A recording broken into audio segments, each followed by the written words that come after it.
Pros and cons with working with teens and older population. Let's begin.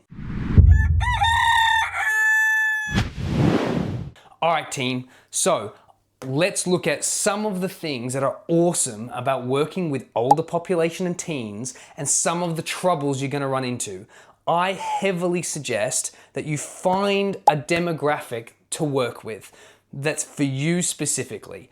Because since there's so many issues in health, you can't possibly focus on all of them as a personal trainer. And if you really want to start cracking into that higher income state, you need to be a specialist, not a generalist, okay? When you're choosing your specialty, and we're going to talk about particularly teens and older population in a moment, but whenever you're choosing your specialty, I need you to consider two things. Do they have need for you? So is there a need? Is there a reason that they need you there to help them? And do they have the cash to be able to pay for your services?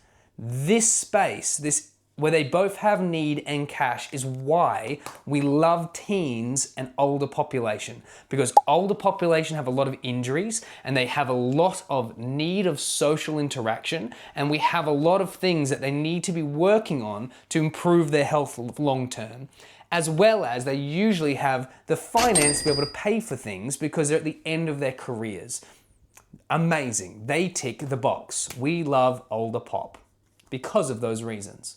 That's a good thing for them.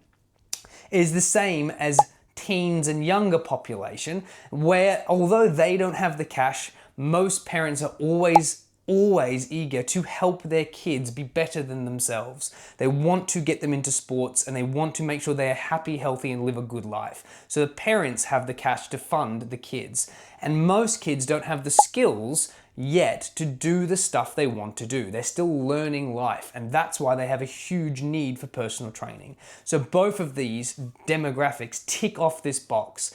I want you to think about other demographics that you like. Think about bodybuilding, think about CrossFitters, think about whatever, and see, do they both have a need for your specific skill sets, and do they have the finance to be able to pay for you? Like uni students may have a need to be active and require your skill set to help them, but historically are not very well endowed with money to be able to pay for the services. So you've got to ask yourself, are they a good demographic for you to help? Excellent. So let's look at some of the things I need you to keep in mind when working with older and younger population. You will hear all the time to not do heavy weights with younger population. And that is the main thing that I want you to think about with this demographic.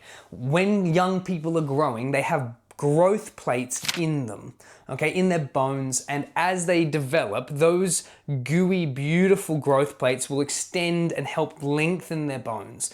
And if we damage that plate, it may affect the child or young person's growth. So we have to be really careful, and we've established that a heavier weight can compress or damage that site of the growth site itself, that growth plate. So we avoid heavy weights. That's one thing we need to consider when working with the younger demographic. That's okay, that's easy to do. We just have a look at rep range over 1RM testing. That's not too difficult. Of course, we still do tests, but their 1RMs are slightly different. So you might test them for their cardio outputs. We might test them on their speed or their power or their explosiveness. Just depends on what you're doing. So another thing I need you to think about with kids is as kids grow, they lose some of their skill set. So you may see a kid 1 week and they can squat, push up, do all the stuff you've been training them to do with no problems. And then you see them in 3 weeks later and they're slightly taller.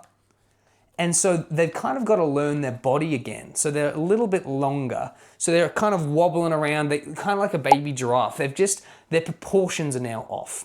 So as their bones are growing, they've got to kind of relearn some of the basic skills. So you might find from month to month or week to week or whatever it is, your client needs to be reassessed and retaught. And it's frustrating for the client, for the teen, and can be frustrating for you, but understand this is what's happening.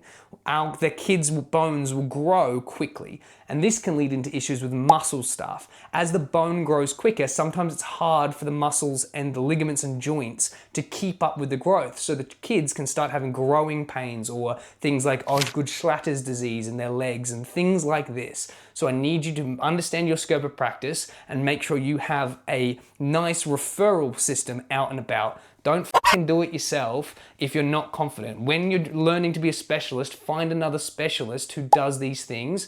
You are not a physio, you're a personal trainer. Remember that, super important. A good idea, team, is to make things gamified. On particularly the younger. When we're looking at like 14 and below, often games are best. So we have weight style games or competition based things. I do 10 lifts of the bicep curls and you do 10 lifts of the bicep curls, and we go back and forth until one of us quits. Stuff like that. When the teens start getting more serious, they often lock in. So you might find that 15 and above or mature teenagers have a lot more drive and focus and are not really people they have to worry about keeping their attention. It's about maturity with teens. Gauge what you want to teach them based off the maturity they present. So really important that when you're taking teenagers on, you do your pre-screenings and you do good interviews with them to assess if they're worth the hassle. It is okay to say no to people, and I encourage you to not take on teens who are going to ruin your hard-working teen community. With older population, there is a number of health concerns you've got to factor in, and your scope of practice is absolutely crucial. You will probably get the most amount of income and clients out of this group. However, you have to make sure you're staying in your bubble. So when we're looking at older population, you look at anything osteo-related, osteoporosis, osteoarthritis, anything on that space. We're looking at cardiovascular disease, we're looking at arthritis, we're looking at anything that's going to affect people as they age. Remember that as people age, their actual muscle tissue will atrophy and they get weaker.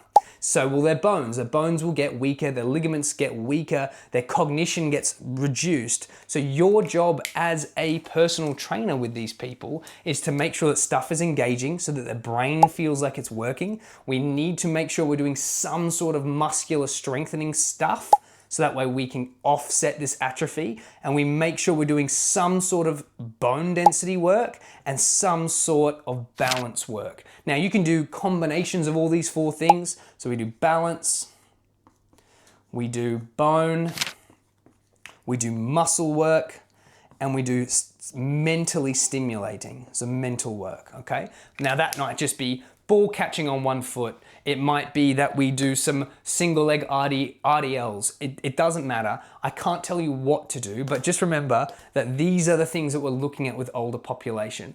Very much worth you getting up to snuff with some of these stuff with that older population. They are very challenging in that they are often injury prone. So if you're a personal trainer who likes a challenge, they're a great demographic to get into. Obviously they have a huge need for you. So look into it. They are fantastic as a demographic for you to work with. Please keep in mind that it's very easy for an older populace to go out of your scope of practice. So make sure you find another personal trainer or someone in that field already, or slowly build up your skill set within that space. If you don't know, find out. If you're not sure if it's in your scope of practice, find out. And if you want to work with this kind of any of your populations specifically, make sure you have the quals to do so. But they are absolutely the best, and make sure you specialize.